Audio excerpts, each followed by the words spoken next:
When I was 12, I got into a really, really bad burn accident. I was pretty badly burned. I had to go to the hospital. I prayed like I always do. And my mom was praying. Any of my family who knew about this was praying. And I woke up the next day and I looked like I'd been hit by a truck. And I was devastated.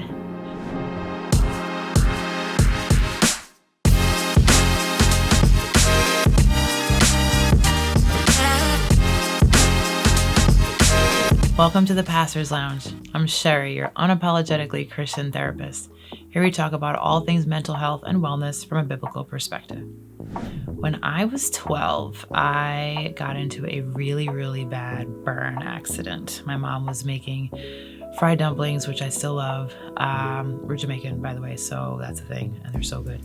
And she went to talk on the phone with someone. This was back in the day when there were no cordless phones, or at least we didn't have one in our house yet. And so she had to literally leave the room, could not be in two places at once. And I thought that I had developed enough skill at 12 to be able to assist. And I maybe still blame this on why I just don't really enjoy cooking still. But I tried to help. And I reached in and I took out the tongs and I was like, okay, I'm going to take these dumplings out. My mom's going to be so proud of me. That's not what happened. It exploded. It exploded in my face and burned my entire face, my arm, a part of my leg. I still have a few scars, not a ton, we'll get to that. But it was really terrifying. First of all, obviously being burned, second and third degree burns all over your face and arm. And it was a whole thing. And at that point in my life, I had given my heart to Jesus at 4. And I had been walking in a lot of really just special, I have to say, just a special miraculous place with Jesus, where as I prayed, things just happened. I prayed for healing about other things and they happened. I'll say it right here. I had chickenpox for 24 hours. It's true. I came home covered in chickenpox. I laid hands on myself. My mom was my witness and my pediatrician. And I laid hands on myself and said, by Jesus' stripes, I'm healed. I'm not going to scratch these. They're going to be gone. The next day they were gone. Yes. That's the type of kid I was. So by the time this burn accident happened, that was when I was, 6 or so. So now by 12, I am just like, oh yeah, me and Jesus, like I pray and stuff happens. That's all I knew. God really spoiled me. And for the first time I prayed, I was pretty badly burned. I had to go to the hospital. There was, I'll spare you all the details. Things didn't get handled exactly the right way up front. And it wasn't until the next day that I went to the right hospital for care. But I did not expect there to be a next day. I prayed like I always do. And my mom was praying. Any of my family who knew about this was praying. And I fully expected that the next day my face was going to be perfectly clear and I was going to go to my godbrother's birthday party, because this was in October and it was his birthday. And he was going to have a party the next day and I was going because I was going to have perfectly clear skin the next day. And I woke up the next day and I looked like I'd been hit by a truck. And I was devastated. That had never happened to me. I never, especially in this area of health and well-being, I had never prayed a prayer that God did not answer immediately. And this rocked me. And so fast forward to, here I am. So you already know the end of the story. I'm here and the Lord healed me eventually, but I did have to go to the hospital and I had to stay there for several days and go through the whole process in the burn unit. And it was super painful. And I looked pretty gross for a while and had to regrow my skin and learn how to smile and laugh again because my skin was so ruined. Like it's a whole thing. By the grace of God, here we are. And hopefully you can't tell that any of that happened. So there's definitely a silver lining there. There are lessons to learn along the way, but I wanted to use that story as an example to get into a really important conversation about I prayed and God didn't answer me. I prayed that so-and-so would live and they didn't. I prayed that I would be healed of this thing and I still have it. And I can talk about this both from the perspective of just a believer in general who's struggling with the realities of, yes, sometimes we pray and we don't get the results we want the way we want it, especially around people dying and people being sick. But also from a clinical perspective, sitting with someone, with a client who's coming to you saying, what the heck? These terrible things keep happening to me, and why is life so hard? And if God is so good, why do bad things happen? All that narrative that we have to sit with at some point or other in our personal lives or with someone that we're interacting with. There's no avoiding this conversation, this type of a scenario. So my hopefully brief and helpful encouragement around this is to consider a few things. And of course, I'm always going to speak from a space of a biblical and a Christian perspective, because that's what I know. That's what I've got. That we are not guaranteed a life of ease. God, the Lord literally says in his word, like, in this life, in this world, you will have trouble, but take heart. I've overcome the world. But we like to skip to that part. Take heart, I've overcome the world. We're like, yeah, we want that. Let's sit with that first part. There's no living on this planet, saved or unsaved, without suffering, without pain, without disappointment, without somebody dying, without us going through something painful, unfortunate, unexpected, unfair. It's inevitable, and no one is exempt. So the first myth I have to bust is, why is life so bad? And why do bad things happen to good people? Because we live here. Because you have breath in your body. Like, this is not special. You're not being punished. You just live here. It's gonna happen. So that's number one. Grief, sorrow, pain, unexpected tragedy. We're all gonna deal with it, one way or the other. Some disappointment. It's coming. Settle in. Take it. Here's part two. When you have the Lord with you, that's never the end of the story. So people ask, well, why bother praying? Because look, I prayed and they died anyway, or they were believing God to be totally healed and they weren't. And I'm not going to sit here and say that I have had a chat with God and he explained why every single person, that's ever passed away and why. Like, I'm not privy to those details. What I do know is, do we actually trust the sovereignty of God? Do we actually believe it when we say, Lord, I trust you? Good times, bad times, explainable situations, inexplicable situations, I trust you because you're only and always good. And all things work together for good. For those who love you and are called according to your purpose. That means that even in this loss, even in this unexpected turn of events, I still have to believe that you're good and that you're working for my good. There's something in this for me. I don't like it. I don't want it. I would never ask for it. But if I'm in it, there's purpose. God does not waste pain. God does not throw around, or allow us to walk into situations that are painful just for the sake of it because he's cruel. Never. I already had a first of all, so I guess it's second or third. I've lost count already. We also have to consider that we don't have every single detail on the person on the other side of our prayer. And that's something that God had to talk to me about, because there was a point at which I was believing for someone that I cared about deeply to be healed miraculously or to recover from an illness, and they didn't. She passed ultimately. And I was disappointed again. I was like, all right, Lord, what the heck? Like, we prayed, a lot of us are praying, like, what happened? And God challenged me. I was like, why? Like, all right, Lord, just heal her, and in my spirit, honest to goodness, I heard, why? I'm like, what? What do you mean, why? Because she's ill. Fix her. Like, what kind of conversation is this? And the Lord used that exchange with me to help me start to think about, first of all, do you even know the desires of the other person? That's an important detail. We could be praying over someone like, yes, I want this person to be healed, or I want this person to have this job, or I want this person to have this opportunity, I want this person to be better at this. Do you know what they want? Because sometimes we're praying for somebody to live and they're in their hearts praying to go. That's a true thing. We have to consider that as well. So when we're praying, pray in line with the will of the person and make sure you know it, number one. Number two, praying in faith and believing that God is capable of doing what he says, but that he's also sovereign, that he knows what's best. He does. And so if someone is still received to him after all that we've done and prayed and believed for, then there's more to that story than we know from where we sit in our little human section over here. And we have to trust in the sovereignty of God. And he has a will and a plan that's beyond our finite not wanting to be inconvenienced by loss. I didn't want to be, at 12, I wasn't trying to miss out on my godbrother's birthday party the next day. I wanted to be present. I wanted my normal, happy, perfect life. And this was going to be a major inconvenience to me to have to spend weeks in the hospital and be in physical therapy and all these things. I don't know who has time for that. I want to just be better.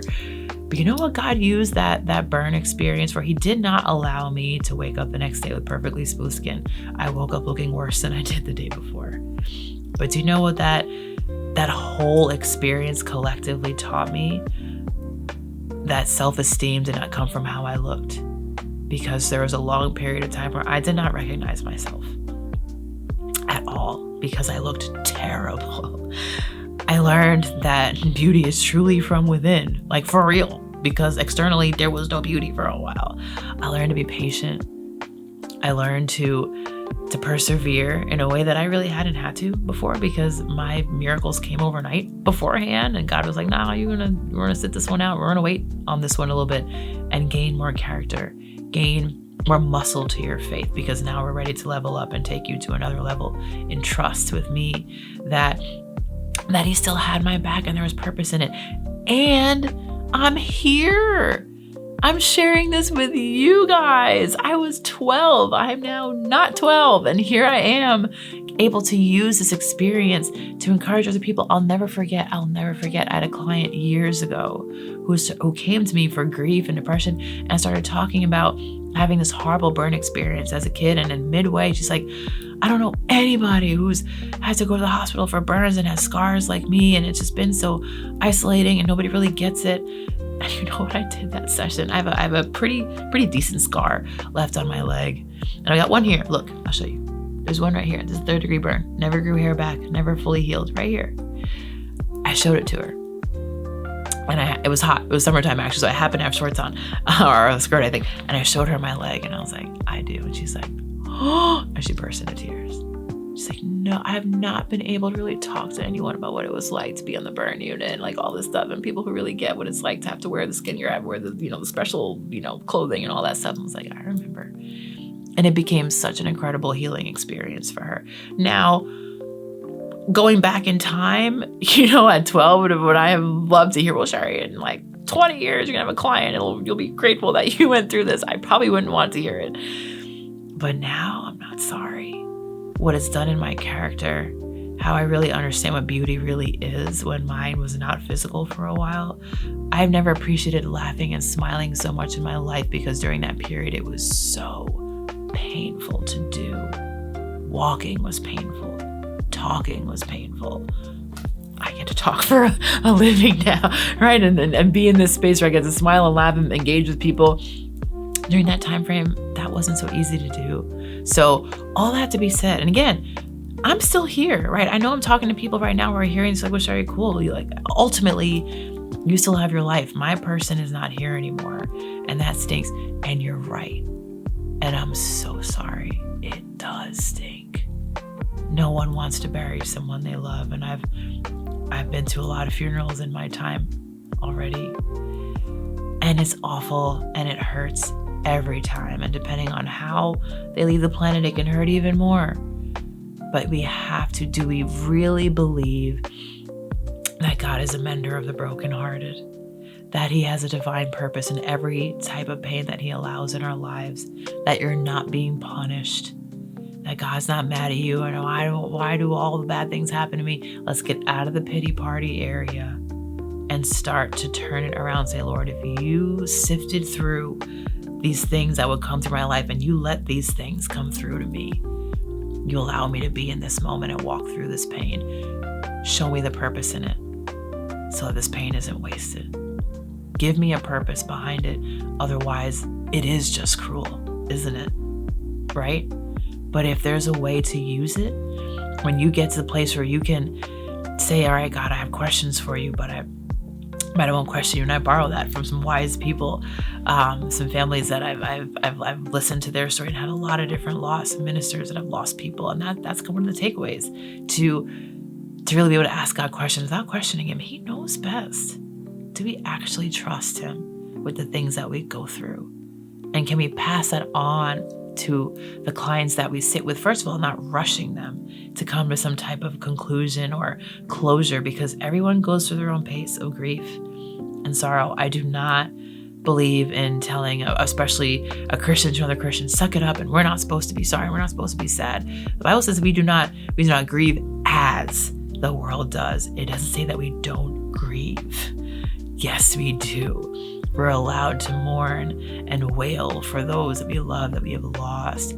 The difference is, it's not sorrow unto the point where you can't function in your life anymore and you've given up on all things faith and purpose. No, you grieve, but you're still able to see the goodness of God. Ultimately, you're still able to see your purpose in having survived that person. How do you take their legacy forward? How do you live out their memory, carry them with you in your heart, and continue to accomplish the things that God has called you to with that much more purpose and fervor and intention, having just been reminded that life is not promised to any of us. We don't know that tomorrow is going to be our last day, or if it's going to be one of thousands more. We have no idea. Which is why we're always supposed to live like it's our last day, because we actually have no idea if it is or isn't. So there's purpose in the pain that we're permitted to walk through. We don't always know the other person's story. We don't always know the other person's actions or lack thereof that added to whatever the situation they're in. If we're really being honest with ourselves, like, again, there's a lot of details that go into these final moments and these things that end up happening to us. But the main thing that is our I guess our saving grace, kind of our buffer in these really painful experiences. Do you truly believe in the only goodness and love of God? Are you living a life that is without fear and total trust? Is there not something in there for you to learn if you're going through it? Why? Not why me, Lord? It's what's in this for me? Show me so that this isn't wasted. And as you walk through the pain, as you deal with the emotions, know that you're allowed. It's not unchristian to cry. You know how many clients I have to remind that they're safe to cry and be upset and be angry. And it's unfortunately one of the first times they're hearing it. And I'm like, no. Emote, feel, be upset, be disappointed. It's okay. You're allowed to feel what you feel. The goal is that it doesn't last you the rest of your lifetime, that there is ultimately healing, there is ultimately clarity, there is ultimately a silver lining we're able to find, there is ultimately purpose found, and a way for you to take that pain and turn it into something that you're using to bring healing and perspective to others. That's important. So this perspective is what keeps me.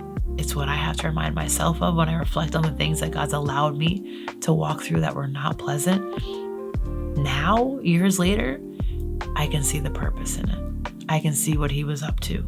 I can see where his fingerprints were, and that he never left. That footprints, right? That image that we all know so well, right? When you're walking through tough times and the footprints go from 2 sets to 1, it's like, what the heck? You left me, Jesus. He's like, nah, that's where I carried you. You're being carried. You're not alone. And it makes all the difference that you truly trust the sovereignty of God.